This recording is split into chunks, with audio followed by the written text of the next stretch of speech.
Sinasabi ng mga tao, Kitam, ang magnanakaw sa krus ay hindi nabautismuhan. Pero sinabi ni Jesus na siya ay mapapasa paraiso.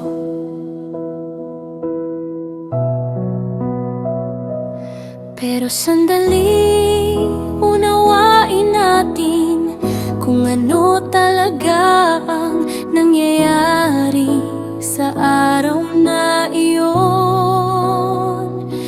Lukas Kabanata 23, talata 43. At sinabi ni Jesus, tunay na sinasabi ko sa inyo ngayon, kasama kita sa paraiso. Nang sinabi ni Jesus ang mga salitang iyon, hindi pa siya namamatay. Ang bagong tipan, ang plano ng kaligtasan sa pamamagitan ng kamatayan, paglilibing at muling pagkabuhay ni Jesus. Hindi pa nagsisimula.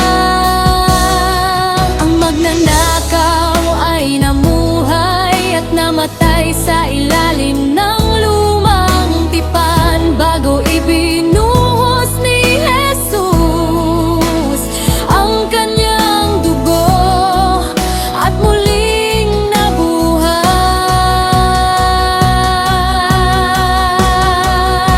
Noong panahong iyon, ang kaligtasan ay nakabatay sa pananampalataya sa pangako ng Diyos. Sa lumang tipan pa nang namatay si Jesus, inilibing at muling nabuhay.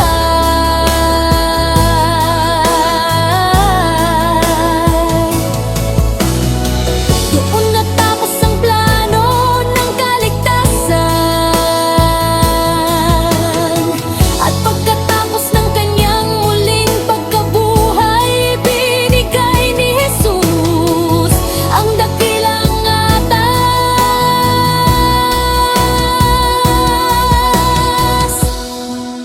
Ipangaral ninyo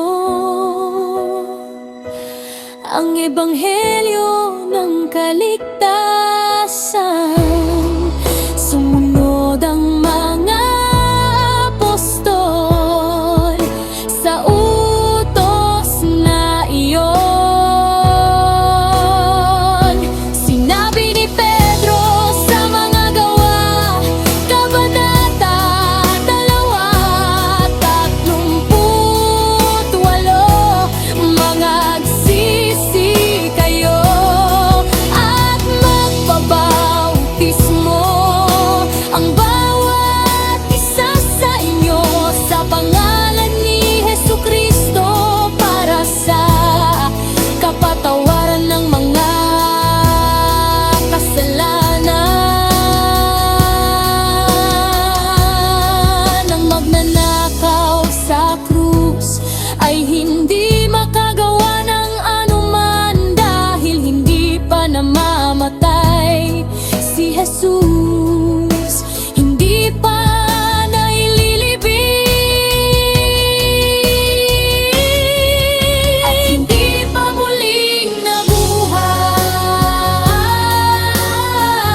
Tama, iniligtas ni Jesus ang magnanakaw, pero iyon ay noon pa sa lumang tipan. Ngayon ay namuhay tayo pagkatapos ng Kalbaryo, kaya't dapat nating sundin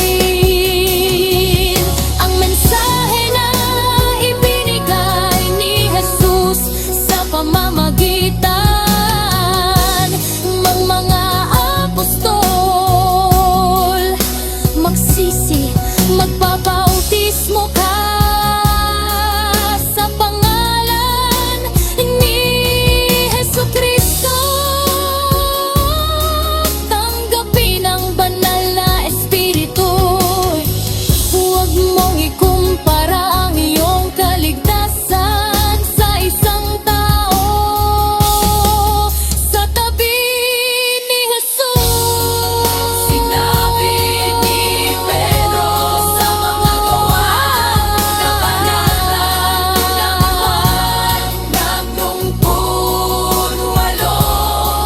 ang nagsisikap.